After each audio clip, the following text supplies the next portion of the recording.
Mom, it's about what happened today at the hospital. That's not acceptable. Who do you think you are? What? Come on, Mom. Not what. I'm obviously referring to you ranting and raving at my wife. Throwing around nonsense accusations like Jason ended up like this because of you, and it's all your fault at her. Nonsense. It's true, and you know it. If she hadn't been driving dangerously, you never would have gotten hurt. You're a paraplegic because of her. I told you that's not true. How many times do I have to say the same thing? We were parked up by a crossing when someone asleep at the wheel crashed into us from behind.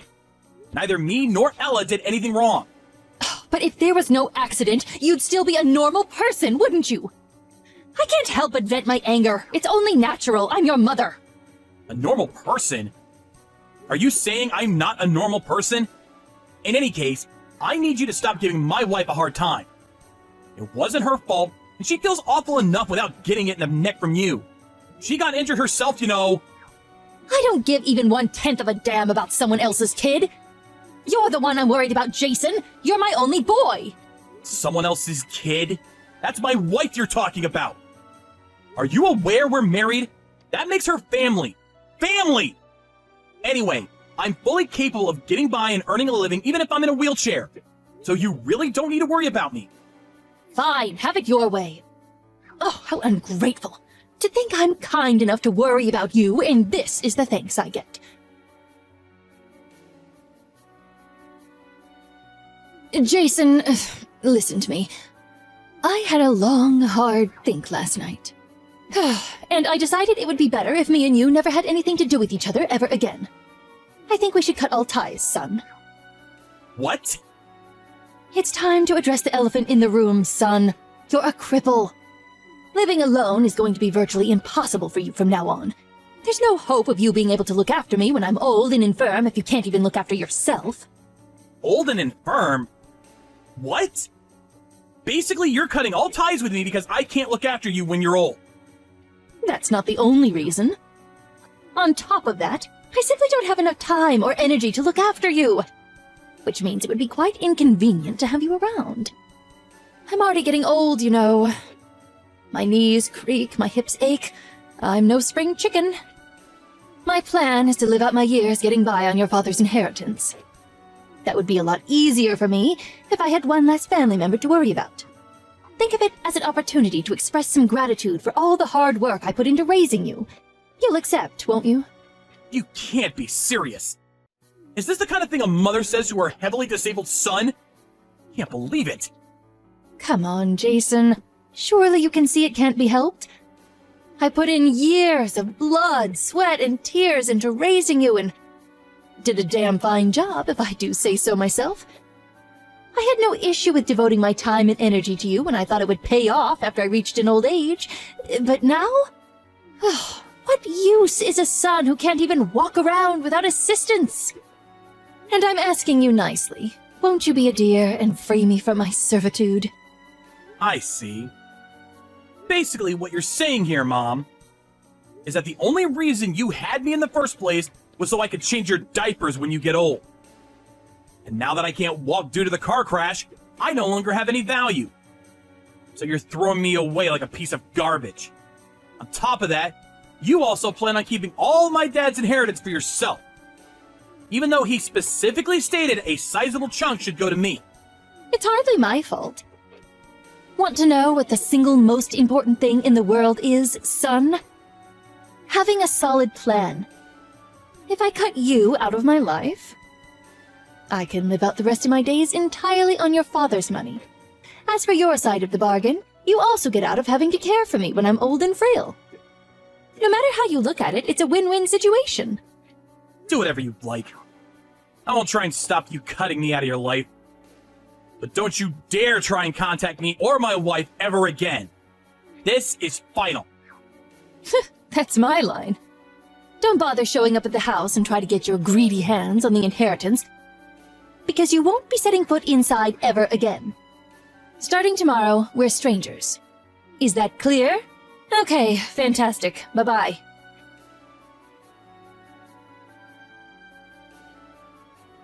Jason! You came to the house today, didn't you? I warned you! did you take the fridge and TV? Give them back at once. Because they're my personal belongings that I paid for? I can't leave my stuff at your house forever. I gave the key to a close friend and had him stop by to pick them up. Oh, I told him to leave all the frozen stuff in a cooler box, so you're best off eating them ASAP before they spoil. I cannot believe you. I had no idea my son was so petty and small-minded. Oh, did I say son? Oh, my mistake. You're a stranger now, of course. Oh, it's fine, forget it. That fridge and TV were probably just second-hand junk anyway. I'll buy some shiny new ones with your dad's inheritance. So I don't need your junkyard scrap anyway. Sure. The fridge is a brand new Hitachi with touchscreen feature configuration and Wi-Fi connectivity. And the TV is an ultra-thin, flat-screen, 70-inch home cinema tier marvel of modern technology. It's true, though. Maybe you'll be able to afford them if you use Dad's inheritance. It's your house, so do what the hell you like. I don't need to be told by you.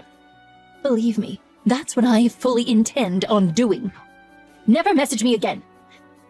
The next time you enter this house without my permission, the police will be called. I hate to break this to you, but you're the one who contacted me. Jason! What? I was sure you told me we're cutting all ties. Did I dream it? Don't be sarcastic with me, boy. I have one last thing to tell you. Believe me, you'll want to hear this. What? I threw away all the stuff in your room. You did what now? Think about it. There was no reason for me to keep a complete stranger's belongings lying around in my house. Yesterday was a combustible garbage day, and today was large refuse. Which means that in just 2 trips from the garbage collectors, all your stuff is gone forever. How lucky am I? Does that also include the cards in the cardboard boxes? Probably. I threw everything away after all. Oh no, there weren't items of immense sentimental importance in those boxes, were there? Oh, what a shame. I'm choking for you here. I'm so sorry. Oh, tragically for you, though, I threw them out yesterday, so there's no way of reclaiming them now. I threw away your luggage, too. With this, the cutting of ties is complete. Now we really are complete strangers. Now, for one last time, never message me again. You really went and did it this time, huh? What? Did you really throw away Dad's inheritance? Inheritance? What are you talking about? His collection. Oh man, you really went and did it this time. Each and every item in those boxes currently sells for somewhere in the vicinity of $400 to $1,600. He didn't own a single thing that wasn't worth something. Plus, he had absolutely tons of stuff. That stuff was worth tens of thousands of dollars in total. And that's a conservative estimate. I wouldn't be unreasonable to put the combined total at over $75,000. What? What are you talking about? You're lying. Those boxes are full of nothing but silly kids' games. Junk! There's a premium on junk like that in certain circles. They were only set to go up in value too, since they're no longer in production. Go ahead, try searching for expensive card game on the internet. You'll be surprised. Chances are the majority of results you'll get were the things in the boxes you just threw away.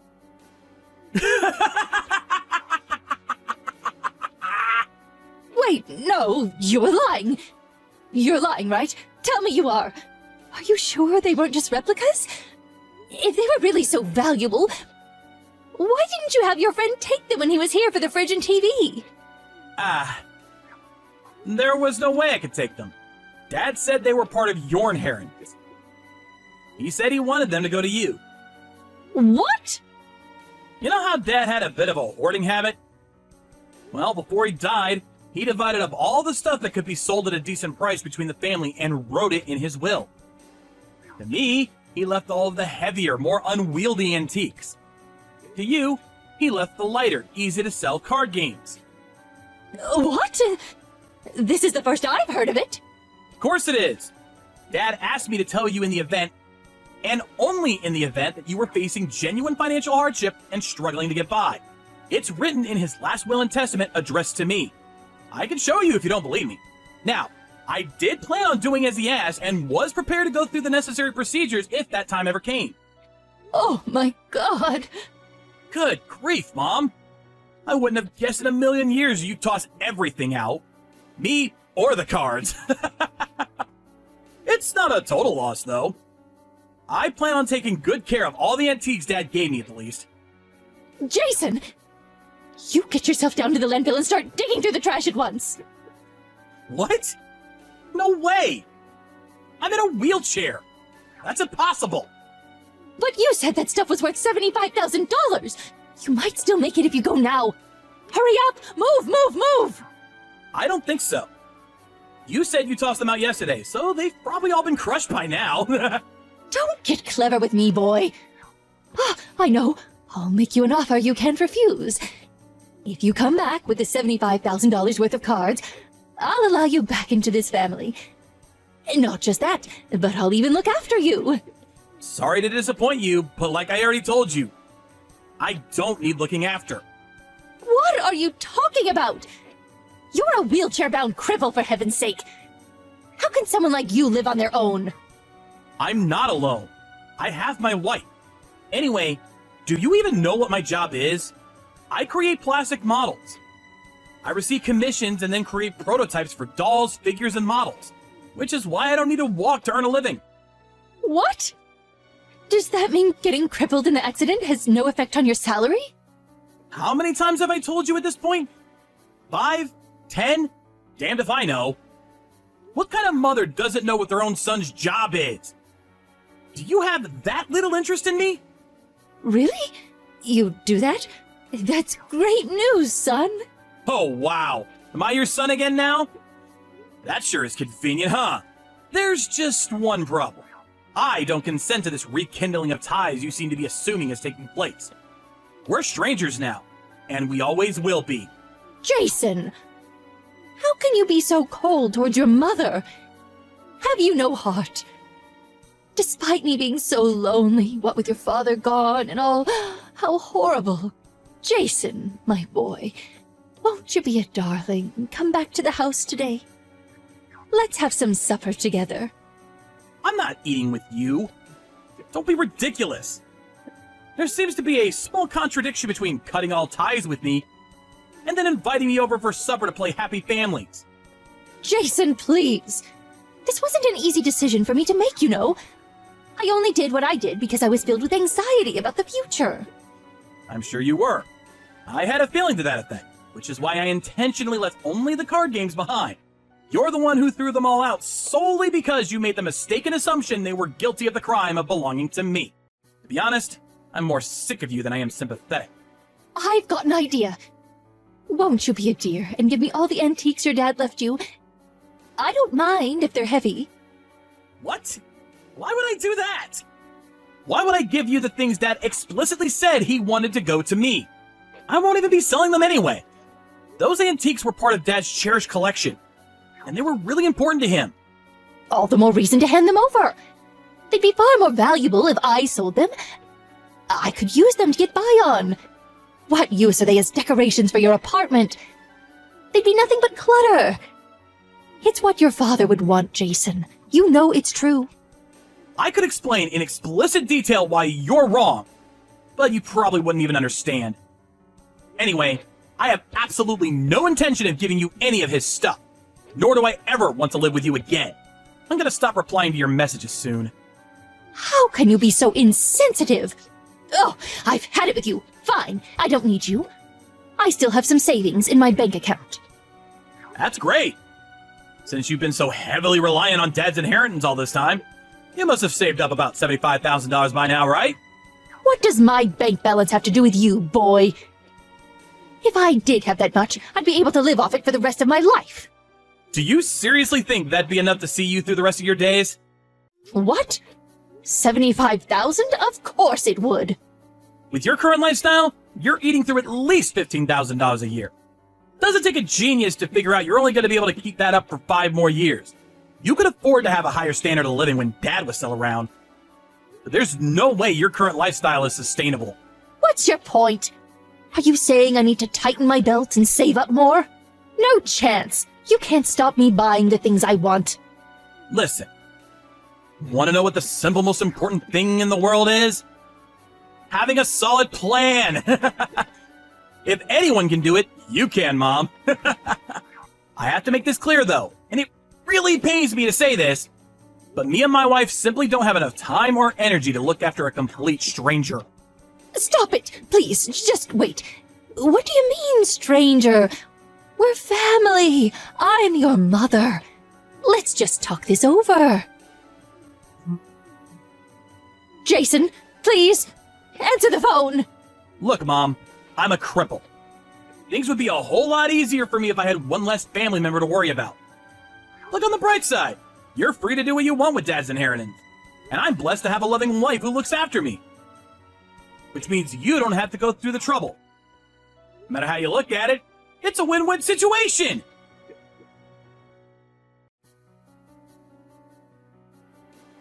Apparently after that, much to my astonishment, my mom ran to the landfill on her own and entered illegally by climbing over the back fence in a frenzied panic. When she was brought to my apartment in the back of a police car, she was covered head to toe in garbage juice. It smelled something like a mixture between sewage and rotting flesh. Of course, being strangers now, I firmly rejected my responsibility and sent her back on her way with those two unfortunate policemen who had to tolerate the stench. She was driven back to her house ranting and raving like a lunatic. It was what happened over the next few days that shocked me the most. Me and my wife got back from a day out to find someone had been rummaging through our belongings and made a total mess of the place. When I confronted my mom, she confessed to sneaking into the apartment and turning the place upside down in an attempt to find my dad's antiques. Thankfully, her search was in vain because my wife's parents very kindly agreed to let us keep everything at their place for a while. However, my patience had reached its limit. We enlisted the help of a lawyer through a recommendation from my stepdad. When we went over to warn her that we'd take legal action if she ever pulled anything like that again, my mother, tragically ignorant of the world, immediately became timid and backed down. And she hasn't bothered us since. I do have a feeling she'll probably try to get in touch with me again after a little while. So me and my wife are currently making preparations to move on the down low. I already bought a new cell phone, which means that by the next spring, we finally will be strangers once and for all.